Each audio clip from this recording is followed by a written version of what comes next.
Hello, this is Lee Anthony Davis returning with another live watch along, as they say, on this channel. This is my third visit today. Today I'm doing Planet of the Spiders to commemorate the 60th anniversary of Doctor Who, which was the birth date, November the 23rd. So I decided to choose Planet of the Spiders. So far I've done two. Now I'm moving on to episode 3 of Planet of the Spiders. So here we go. The music, and then I will turn it down and do the description for you as we go along. Here we go.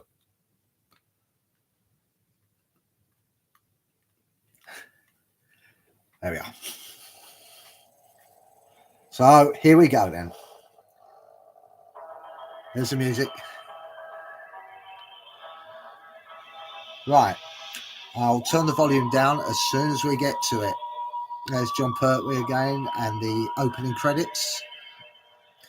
John's final adventure, as you know. We're halfway through this adventure. We're on part 3 now. Planet of Spiders comes up. I'll start to turn the volume down now. So here we go. We're at the hovercraft as we left before, and now we're doing the final stages of the chase scene. John is about to. I think that's the back of John's head. That's definitely Jon Pertwee in the hovercraft. We're now there's Lupton in the boat. John will pull aside him and jump onto the boat, and obviously Lupton would have disappeared because of the crystal he's got and the queen that's on his back. Okay, so here we go, just about approaching it now. John's looking over. That is Jon Pertwee. Looks to the camera to let you know that he's driving that hovercraft. So here we go. He jumps over and he gets up. Suddenly Lupton has disappeared. There you go. Empty boat. Nobody driving it. So anyway, we move on. We're back to the monastery again, the meditation centre. Tommy gets out of the cellar. He's got a little hidey hole for his collection, and he's just in time to see Lupton return as he materialises back in the meditation centre. I just want to know why they couldn't do that in the first place. It's so obvious, isn't it? Lupton's got the blue crystal. He puts it in his pocket because Joji is coming round the corner, and then he's been obviously watched by Tommy. Lupton's looking around and he's having a look to see if anybody's seen him. Only Tommy's seen him, but he hasn't seen Tommy. So Lupton goes into his room, excuse me, and he looks like he's got perspiration all over his face. So anyway, he talks to the Queen, who's on his back, played by Yasmin Churchman. She's the voice, by the way, of the spider. Just to let you know about the 3 spiders' voices in this one. There's another one called, let me just see, Maureen Morris. She plays one of them later on. And the one that plays the Great One, the voice of the Great One, is Kismet Delgado. Do you see something familiar there with the surname Delgado? It happens to be Roger's wife. Sadly, Roger was killed because he was playing the Master, and sadly, and obviously she didn't get compensation for Roger being killed going towards that film shoot that he was going towards in 1973. Went off the cliff face in a taxi, remember? Well, you won't remember, I won't remember, but that's what exactly happened. The driver was going silly round bloody corners, and unfortunately he drove off the cliff and killed poor Roger with him. So anyway, Kismet was not compensated for that. So Barry Letts, being the kind person as he was, decided to give Kismet the voice for the Great One, to give us some money, to some financial support. So that's why that's why Kismet Delgado's in this one. But it's a nice touch anyway to have her in this. So anyway, here we are, Planet of Spiders. You see Lupton's head, and the rest in the Queen Dome, in the dome of spiders. One of these domes, they've got loads of spiders, all models, by the way, on string or sticks or whatever it is to move them around. One of them says, "Be ready to return," because they think they've got the crystal, and Lupton has to bluff his way. But what a silly place to put it, on the windowsill. The windowsill of all places, and then turn your back on it. You know that was a plot device for that something to happen, to leave the window open, put the blue crystal there after all he went to get it. Suddenly it's taken from him at the moment. No, he doesn't put it in there. He just holds onto it, throws himself onto the bed and sleeps. Then the spider materializes as you see him on the back. And then the spider hops off and has a look at, does a sort of recce, disappears and reappears outside the door and then moves along. Very feeble, isn't it? The way the spider moves. I'll just move this camera down just a little bit. That's it. That's better. We're at the bit where the Doctor, Mike, and Sarah are speaking to Joji. And the Doctor wants to know about Lupton. And Joji assures them that Lupton's been here all the time because he saw him an hour before when he was, as we saw, but he didn't. Joji did not see him materialize. So anyway, he's going to go and find him. Sarah is about to be called over by Tommy while these two talk. The spider is just sitting in the corridor listening to all this. So the spider's obviously frightened that they might find out what this is all about. And Lupton, who's now we cross back to Lupton, who's got the blue crystal in his hand, and Barnes has just woken him. So here we are. Now he gets up, and this is the most silliest thing I've ever seen. He puts the crystal on the windowsill, an open window, for someone to come and take it. That's a plot device, by the way.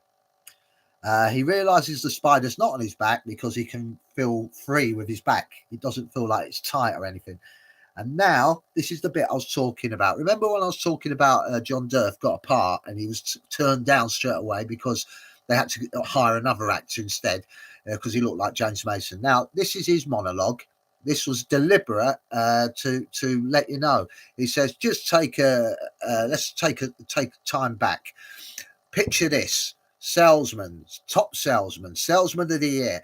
He was talking about himself, about that part that he thought he was going to get, and Barry Letts allowed him to use that because he felt sorry for John. Because it did destroy his career. He didn't get the parts after that for a long, long time. He had to wait a long time before he was given the parts again because, it's a fickle business. You're up there at the top and then suddenly at the bottom, Who'd be an actor? Anyway, here we go. Tommy's just took the crystal, as I thought he would. Somebody would take it and it would be Tommy. He loves it because of it's a crystal, a blue shiny crystal. There we are. John Durf is giving his account of why he wants power. He wants to make them eat dirt. He wants to grind them all into the ground. He can see himself taking over this planet, And poor old Chris, what's his name? I forgot it. Baines, is it, or something? Anyway, it doesn't matter. All he says, all I've come here for is peace of mind. Anyway, we're in the loft or whatever it is, and this is where Tommy keeps his treasures, including the blue crystal he's just taken from Lupton off the windowsill. He's got a collection there. Here we are again. Lupton, he's putting his coat on, or his tweed jacket. The spider has returned, and the spider says, "Send this idiot away." and obviously, Lupton says, the spider says, "You're looking tired. You should go and rest." So he says, "Come along now, go on. Everything's going to be all right." There's a spider on the floor with all its menagerie of strings and stuff like that. They actually put CSO against certain collars so you can't see certain things. But remember in Robot, you know, when they tried to do it in the background, and it looked horrible, didn't it? It had that horrible rusty look every time the blue overlay and the other sort of joined together. It just gave it a sort of unreal look to it. Anyway, Lupton has been sort of told he's got to go and see the doctor. He says, I am not going to see the doctor. He says, the doctor could be dangerous. And he says, so could I. So can I. And he says, you forget, Lupton, we're joined together. I can twist your mind as easily as sheep. And he gives him that. And then he says, what did you do? What did you do? Was it this? Was it that? No, it was that. That was it. And the spider says, oh, please, Lupton, please, we can help ourselves. I seek power on Metabilis, you seek power on Earth. So basically, you have an arrangement. It's very, very short-lived, obviously. It's treachery down to double dealing, really, isn't it? The spider uses Lupton, Lupton tries to use the spider, and so on.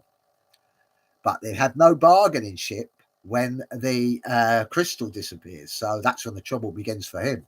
So he has to bluff his way to them, because the Queen wants the crystal for the Great One, who is yet to appear in this, I think, in episode 5.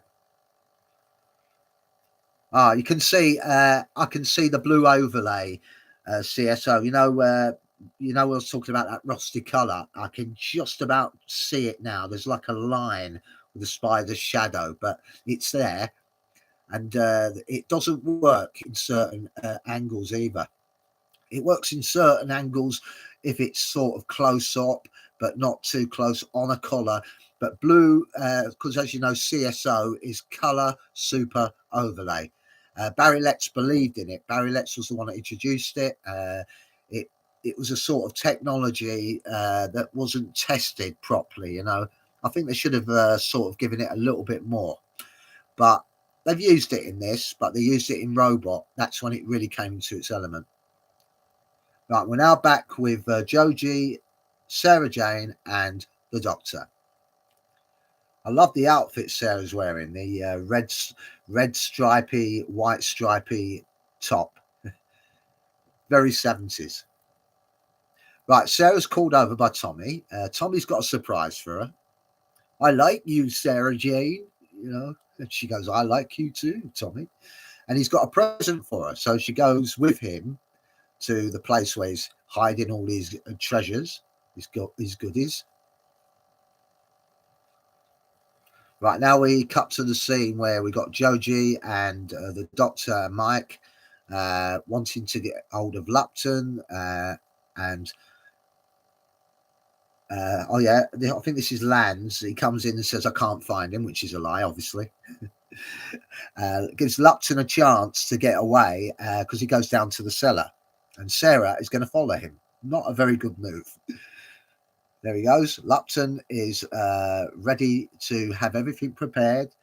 The mandala is ready downstairs, and he will transport himself to the planet of the spiders.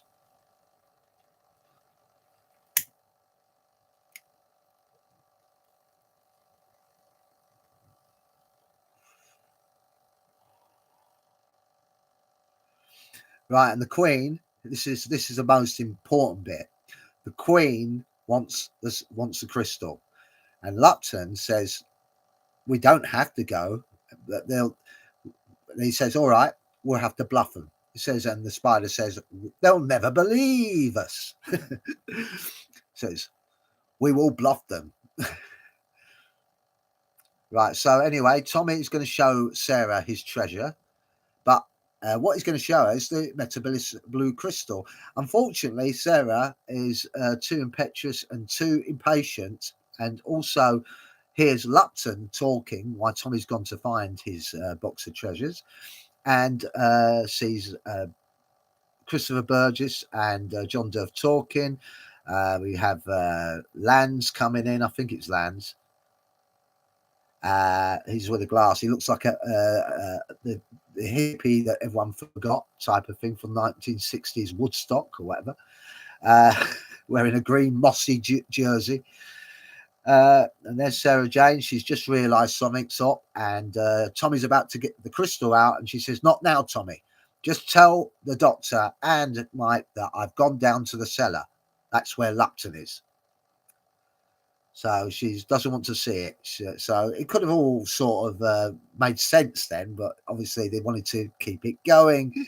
So anyway, we move on to the bit where Sarah is about to go to the cellar, and Tommy has to go and tell the doctor where she's gone.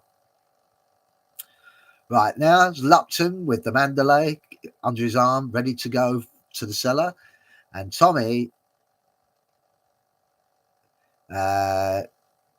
goes and has to go and see the doctor to explain where Sarah's gone. Sarah's in the cellar now. She is about to sort of hide away and watch Lupton do his om male bali om male bali om chanting, of course. Here he goes. He puts it all on the floor, ready to go. Here we are. So he's going to sit on the mat, and then he's going to do his chanting. And then Sarah is watching from a distance. There she is. And she's going to see him disappear. So here we go. The doctor is pacing up and down, waiting for Lupton impatiently. Not happy at all. And the guy, Lance comes in. Tommy comes in first to say, "Girl, Sarah's like that," and he's sort of blithering a bit. So they say, "Oh, he's always telling something," you know. And he's trying to say that Sarah's gone down to the cellar. And so the doctor says, "Where is this cellar, Mike? Show me." He turns to Tommy, says, "Oh, I've done it. I've told him." And he says, "You certainly have." Right, there's Sarah. She's watching Lupton disappear. He's just gone now. Blue light shined around him, and then he's gone. And now she does the most silliest thing. She stands on the Mandalay, which she shouldn't do, but she has, and she's going to get stuck on there, and she's also going to go. Now, what we have here is CSO at its sort of not too good, because instead of she disappearing, the whole thing around her turns into a planet. So they probably got lazy. This is all model shots, by the way. The Planet of Spiders dome and everything. It's all model shots with the CSO background in the, as you can see, the blue sky and the white. That's CSO. That's the CSO backdrop. You can see John Durfee's not really standing on a planet, but he's on a stage with the background of the actual CSO. Right, Sarah's watching, but suddenly somebody puts a hand over her mouth. I think it's one of the natives of the planet. Right, the doctor tells Mike, "I've got to go and find her. I've got to bring her back." So he's going to Metropolis 3 in his TARDIS. So here we go. Just chatting. Just before we get to that, like I said, all the Planet of the Spiders backdrop is all CSO. I thought I'd mention it because you'll see the blue skies and whatever with the model shots. I think it's Matt Irving that did. He also named his spider Boris because it was always having problems moving around. It couldn't move so well because it was motorized, but they had to pull it on strings and stuff to get it moving. Anyway, never mind. Here we are. Sarah's been captured by the natives of this tribe. They all look like badly done up Indians, you know, with the headbands and everything. There's a few famous ones here. We've got Jenny Laird, Ralph Arness, and of course James. What's his name? Gareth Hunt, is it? Gareth Hunt, yeah. Gareth Hunt, if you didn't know, went on from this to do the new Avengers with Jonah Lumley and Patrick Macnee.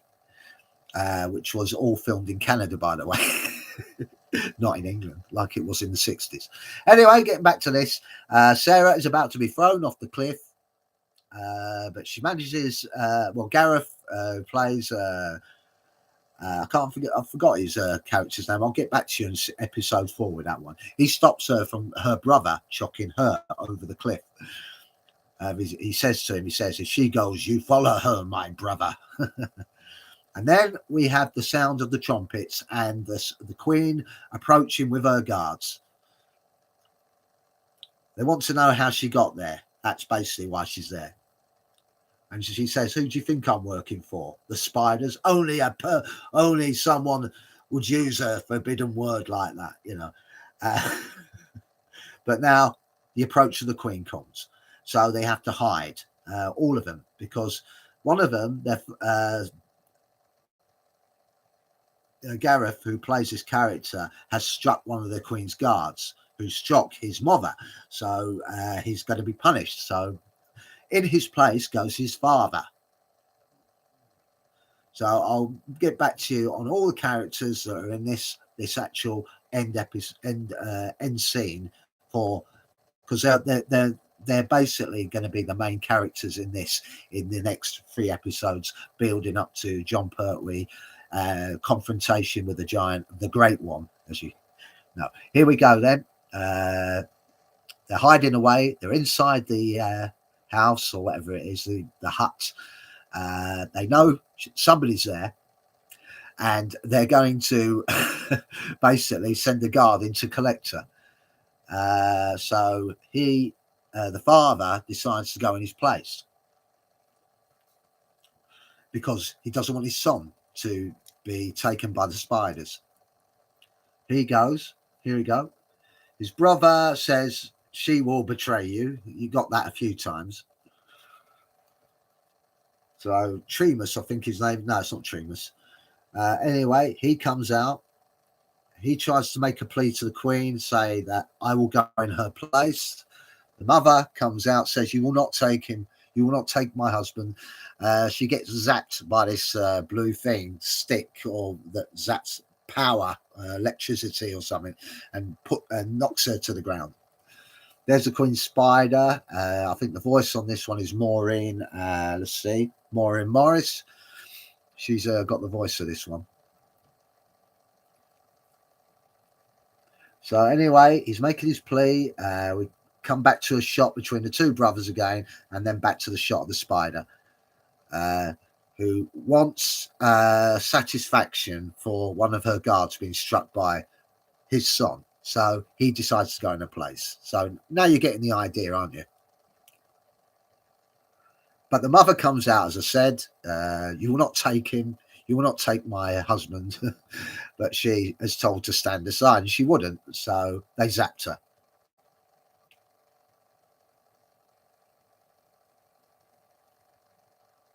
And as I said, she falls to the ground. Oh, sadly, Sarah looks around the door, and she's been spotted. So they're coming for her. So she decides to go out, so the brother doesn't get caught. She comes quietly. The doctor now, we cut back to the doctor rushing to the TARDIS, opens the door and goes in. And now it dematerializes and heads off to Metropolis 3. Right, there's the CSO overlay background, as I said, with the TARDIS materializing. The doctor comes out, and basically he sees Sarah held prisoner, and the Queen, a spider in some sort of throne thing, in front of him. The Queen Spider says, "You're not one of these people. Where do you come from?" And the doctor says, "Well, oh, noble Queen, I come from the planet Earth. That cannot be possible." You know, she doesn't believe it. But there again, it's in black and white. He materialized there, so he must have come from somewhere. We'll have presumed he's telling the truth. But anyway, the Queen doesn't believe him. She says, "That cannot be. You can't. Surely you're not. No, take him prisoner and question the girl as well." And then the doctor does his fight scene. But remember, the fight scene is Terry Walsh, the stuntman. He does most, because John couldn't fall properly because of his dodgy legs. So they had to do a lot of editing on this one.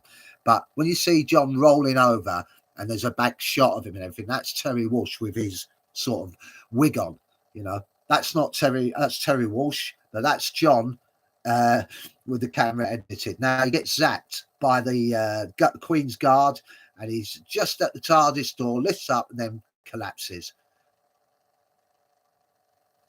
that's the end of part 3. So anyway, that's the third part out the way. I've got 3 more to go. I'm halfway there. I am determined to finish this. So I hope you join me for part 4 of Planet of the Spiders. I'm beginning to enjoy this. I know nobody's watching me. I don't care, but I'm enjoying making this anyway because I wanted to do something for Doctor Who's 60th anniversary. So this is it, and because it won't come around again, will it? So might as well do it. So anyway, that's it. Tua and Arlek, I think it is. It doesn't matter. I'll have the details for you in episode 4 coming up in about I'd say about another half hour. Right, I'll be back at midnight for episode 4 of Planet of the Spiders for this 60th anniversary of Doctor Who, with me, Lee Anthony Davis, doing my live stream watch along. So join me for that. Thanks for watching, and I'll see you then. Bye for now.